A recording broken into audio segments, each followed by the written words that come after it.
Bien-aimés, que Dieu vous bénisse. Je vais faire une petite exhortation. Dans 1 Corinthiens 9, au verset 27, notre bien-aimé l'apôtre Paul parle du combat qu'il livrait contre les désirs de sa chair. Il dit, je traite durement mon corps, durement, je le tiens assujetti, de peur d'être moi-même disqualifié après avoir prêché l'évangile aux autres.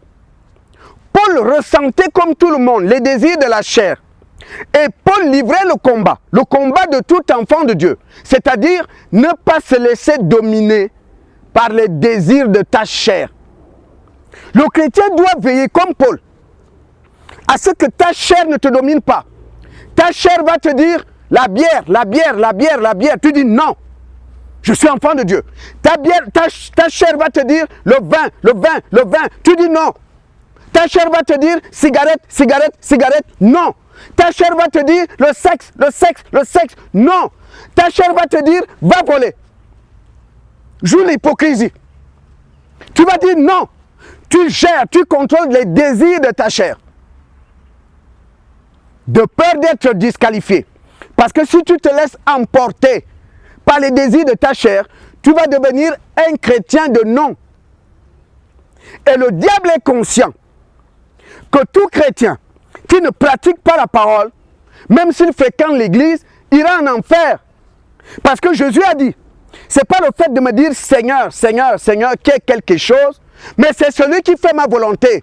Et donc l'apôtre Paul, dans 1 Corinthiens 9, 27, il ressentait les mêmes désirs que nous.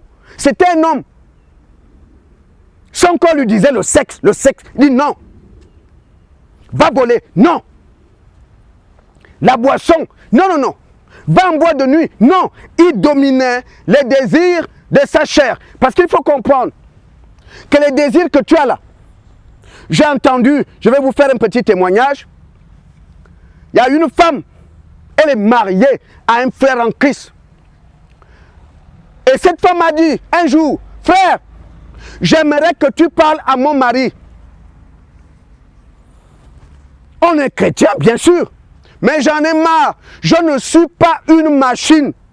Il veut le sexe tous les soirs. Je ne suis pas une machine.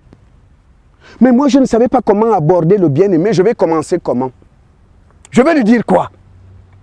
Et je me souviens même, un collègue de travail, un païen, cet homme a dit, moi je ne peux pas dormir sans passer par le sexe. Parce que le sexe est devenu pour moi comme un somnifère. C'est ça qui me fait dormir. Si je ne passe pas par là, je n'aurai pas la possibilité de dormir. Le sexe est devenu pour moi comme un somnifère. Je veux que tu comprennes que lorsque Dieu nous a créés, il nous a donné le pouvoir de dominer. Il a dit, dominez, assujettissez, dominez. À partir du moment où tu n'arrives plus à dominer les désirs de ta chair, tu as besoin d'une délivrance. Parce que Dieu t'a donné la force de dominer. Dieu t'a donné la force de dominer ta chair. Ta chair pense à la bière. Tu dis non, je ne prendrai pas de bière. Tu ne vas pas mourir. Là, tu arrives à dominer ta chair. Mais à partir du moment où la pensée est là et que tu te laisses emporter, tu ne veux pas, mais tu le fais quand même. Il y a déjà un démon derrière. Je pense à cette sœur. Elle est en Italie. Elle me dit, frère, prie pour moi. Depuis un bon bout de temps, je me masturbe. Bien aimé, je ne veux pas. Mais quand ça me prend, je n'arrive plus à me retenir. Je me laisse emporter. Et pourtant, après, c'est les pleurs. Je pleure. Je demande pardon à Dieu. Mais frère, j'en ai marre. Tout le temps, je demande pardon. Après, je rechute. Tu as besoin de délivrance. Parce que Dieu nous a donné la capacité de dominer, d'assujettir. Dieu nous a donné la force. La force, le Saint-Esprit est en nous. Le Saint-Esprit t'amène à dominer. Est-ce que tu es né de nouveau? Est-ce que tu as le Saint-Esprit en toi? Parce que Jésus a dit, sans moi, vous ne pouvez rien. Vous ne pouvez rien faire sans moi. Vous avez besoin de moi. Il faut que Jésus vienne habiter en toi par le Saint-Esprit pour que tu sois blindé, plein de force, pour que tu puisses dire au désir de ta chair, tais-toi, je ne prendrai pas de vin. Tais-toi, pas de sexe. Tais-toi, je n'irai pas voler. Tais-toi, moi je ne suis pas pour l'adultère, pour que tu puisses régner. Parce que si tu n'as pas le Saint-Esprit en toi, l'esprit de puissance, tu seras faible devant les désirs de la chair. Tu vas tomber. Tu sais très bien que Dieu ne veut pas ça, mais tu tombes quand même. Parce que tu es dominé par ta chair. Le problème, c'est que nous avons dans nos églises beaucoup de croyants comme Nicodème. Nicodème croyait en Dieu. Nicodème fréquentait l'église, mais il n'était pas né de nouveau. Nicodème n'avait pas le Saint-Esprit. Quand tu as le Saint-Esprit, tu auras beaucoup plus de force de dominer les désirs de la chair. Mais si tu n'arrives pas à les dominer, pose-toi des questions. Est-ce que tu as vraiment le Saint-Esprit?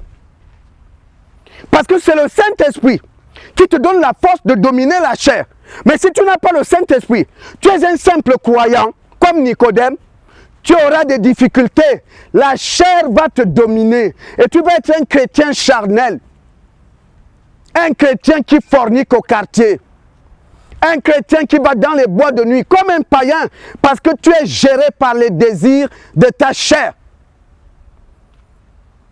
Vous vous rendez compte? C'est un Européen. Ce blanc m'a dit, mon ami, un collègue de travail, moi, si je ne fais pas le sexe le soir, je ne peux pas dormir.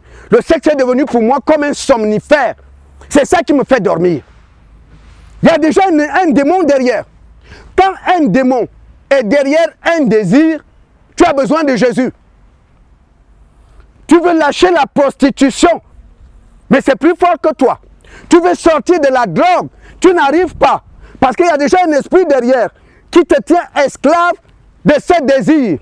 Et tu as besoin de Jésus. C'est Jésus qui peut briser la chaîne, qui peut te libérer. Accepter Jésus, ce n'est pas difficile. Mais dominer la chair, c'est là le combat. C'est là le combat. Satan ne veut pas. Tu as accepté Jésus, oui, mais le diable ne veut pas que tu domines ta chair. Parce que le diable sait que si tu es un chrétien charnel, tu ne peux pas gagner des âmes à Christ. L'évangile de Jésus était crédible parce que Jésus vivait ce qu'il prêchait. C'est pourquoi Jésus était crédible. Si ton témoignage est pourri, ton évangile n'aura même pas de sel. Et tu ne pourras amener personne à Christ. Mais le diable veut. Le diable te dit oui, tu as accepté Jésus, d'accord. Mais il faut que je fasse tout pour que tu marches selon les désirs de la chair. Comme ça, les païens ne verront pas de changement en toi. C'est le changement qui attire les païens. C'est le changement. Mais vous avez des chrétiens charnels. Je suis choqué quand des sœurs m'appellent et me disent « Mon mari me bat, mon mari me tape. » Et que ce mari fréquente l'église. Ce mari est chrétien. Et il tape sa femme à la maison. Il insulte sa femme. Mais dimanche, il est à l'église. Vous avez des chrétiens charnels. Des chrétiens dominés par la colère. La colère, c'est un fruit de la chair. La colère n'est pas un fruit de l'esprit. Si tu es sensible, tout le temps en colère, il faut te poser des questions. L'apôtre Paul livrait ce combat. 1 Corinthiens 9, 27. Je traite durement mon corps. Je le tiens assujetti. Je surveille les désirs de mon corps. Je surveille les désirs de ma chair. C'est le combat de tout enfant de Dieu. Bien-aimé, c'est très important. Regarde cette sœur qui me dit, viens parler à ton frère. Je ne suis pas une machine. Il veut le sexe tous les soirs. Parce qu'il y a des chrétiens qui ne sont pas délivrés. Il y a des chrétiens charnels. Comment tu ne peux pas dormir sans le sexe? Est-ce que c'est devenu une drogue pour toi? Il y a un problème. Il y a un esprit derrière. Tu es esclave. Tu as besoin d'une délivrance. Que Dieu vous bénisse.